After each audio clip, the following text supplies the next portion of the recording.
Hello YouTube. I'm shooting this from yet another of our meadows. This is close to the farmhouse. And we're blessed with yet another lovely day. Looks like we're having a fantastic autumn day.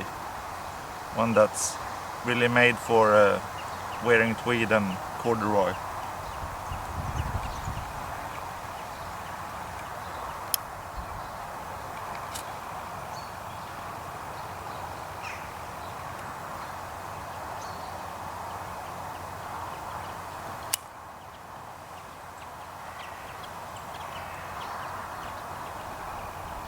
This video is going to be a VR to Leo Aldopol's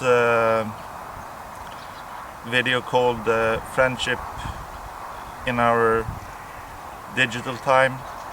I think it was called, yeah. And today I'm smoking Julis. I don't know if I can see. There's some sort of name on it somewhere. I can't see it. I'm smoking Peterson's Old Dublin, an English blend.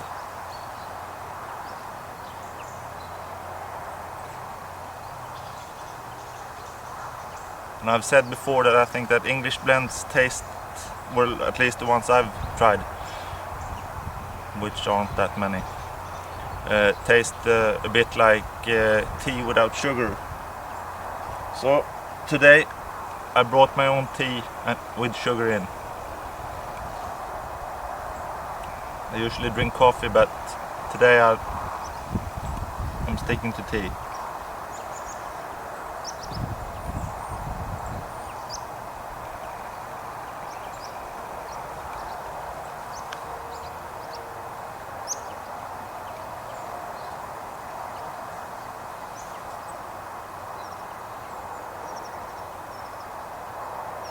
No, this Old Dublin isn't all bad. It's quite good actually.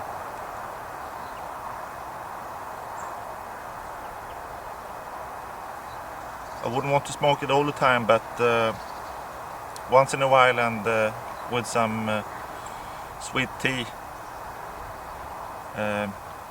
it's really good.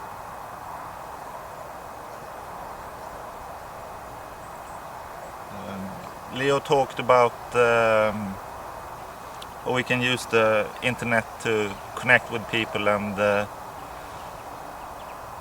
that we don't actually have to meet up to create grand friendships, that just communicating over the net can be just as rewarding.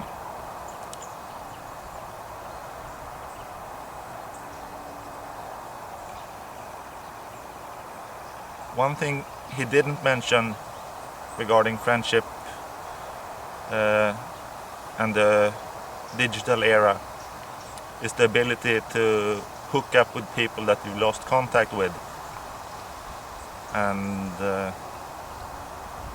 I don't mean stalking your former girlfriend or boyfriend and checking out who they're dating at the moment. Or maybe that's what I'm talking about. No, not really. I've got the story about myself I want to tell regarding that, the possibilities that the internet gives, and the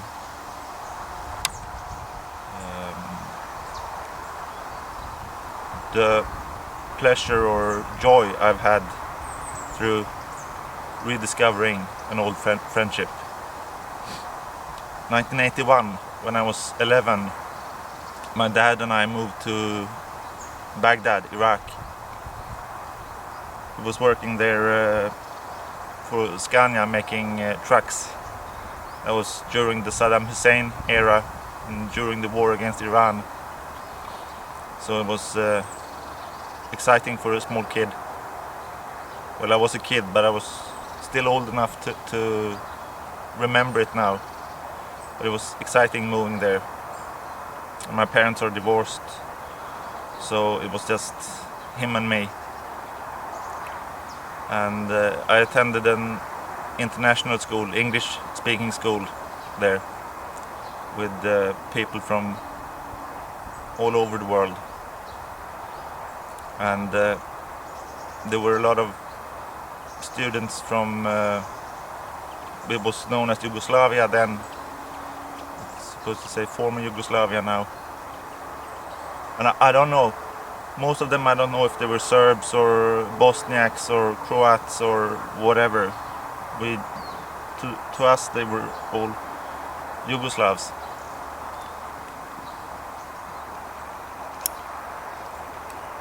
I'm using my Zippo now, and since I got it, my pipe can't seem to go out often enough.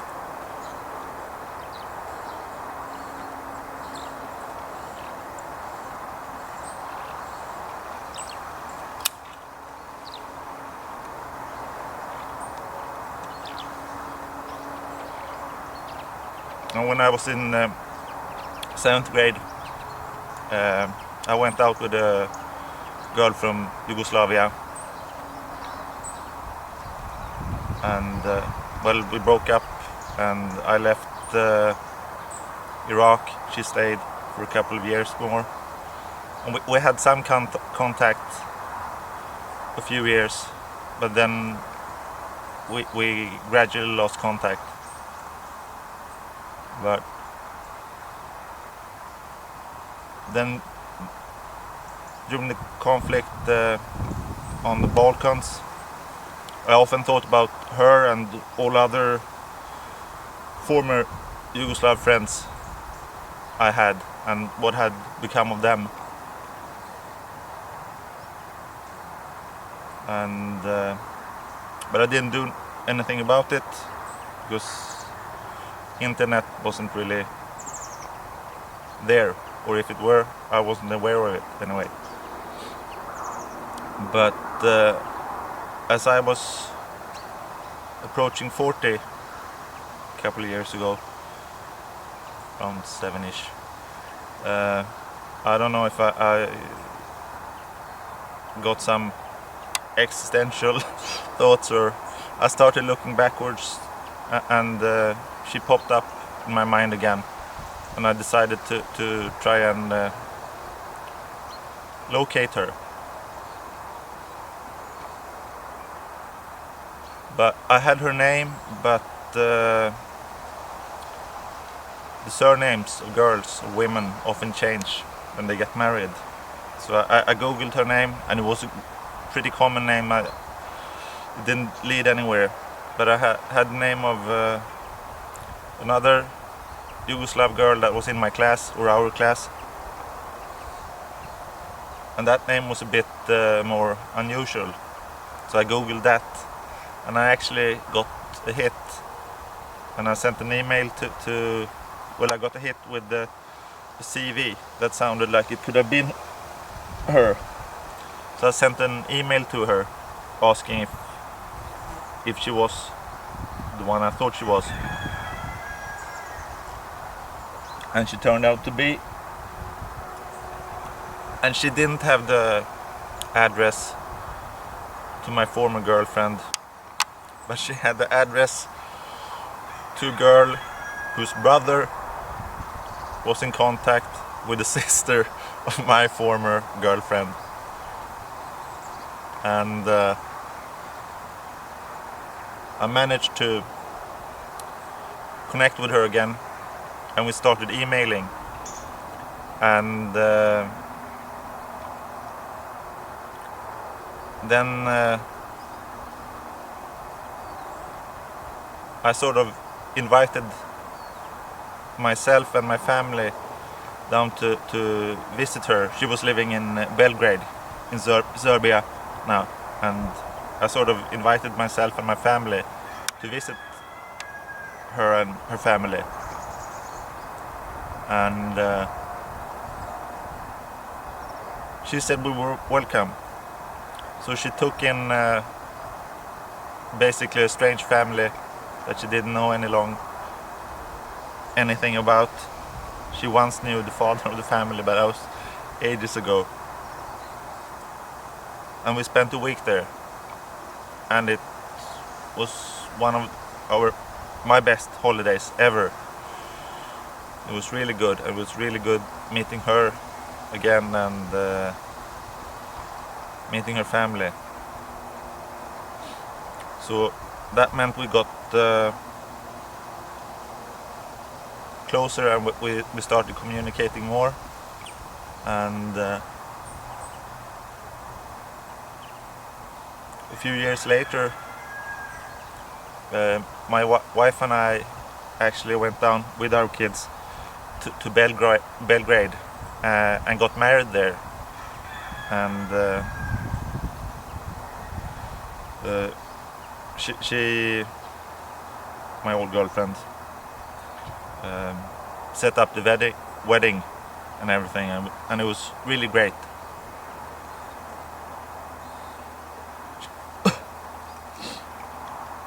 She's been visiting here as well, and with her family, and she's also been with us to Finland.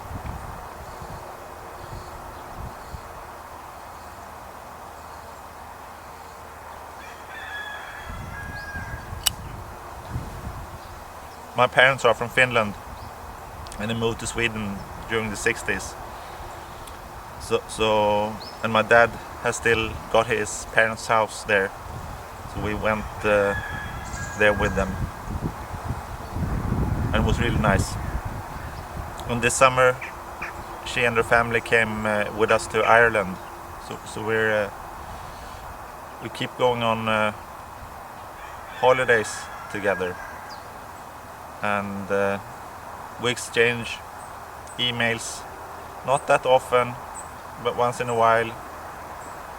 And she usually calls on our birthdays. We're not that great at calling.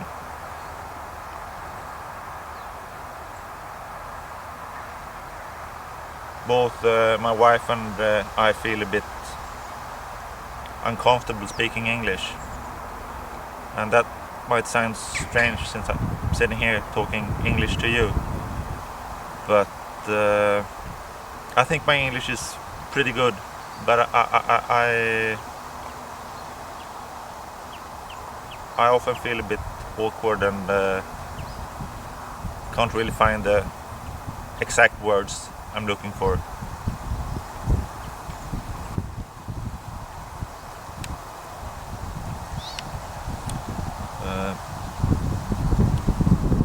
But anyway, back to friendship and our digital times. That wouldn't have been possible without the internet and its possibilities. So there's probably a lot of internet stalking going on, but there's also some good internet stalking going on, and reconnecting people that have lost contact.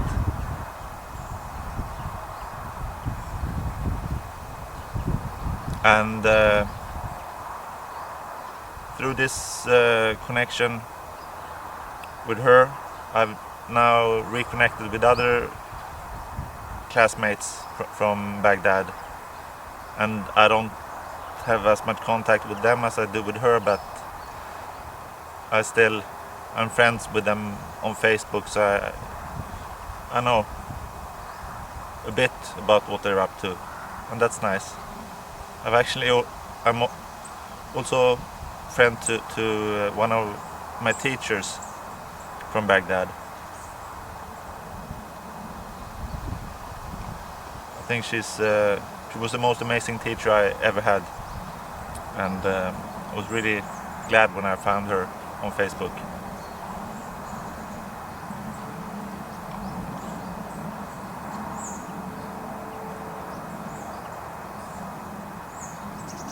So that's basically the story I wanted to tell you. So I think it's really amazing that first I managed to find her, and then she actually and her family actually said it was okay for us to come down, and that things turned out so great.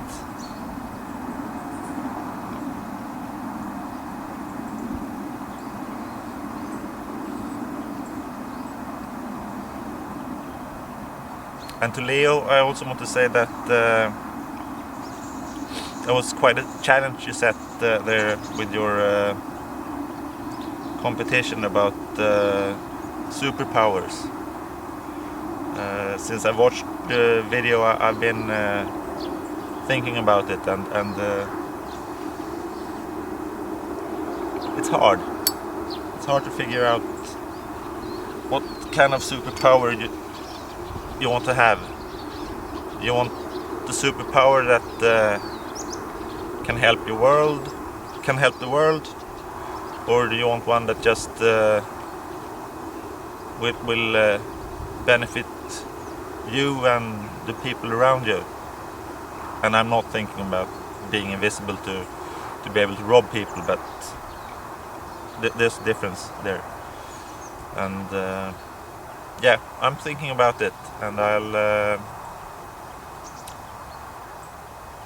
if I figure it out, I'll make a response.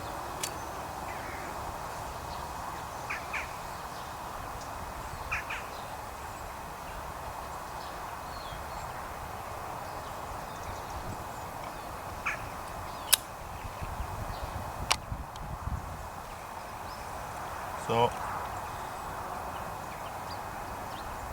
I'll sit here in my tweed and my corduroys, sipping my pipe and my tea, and basically enjoying myself. So take care, thanks for watching, see you.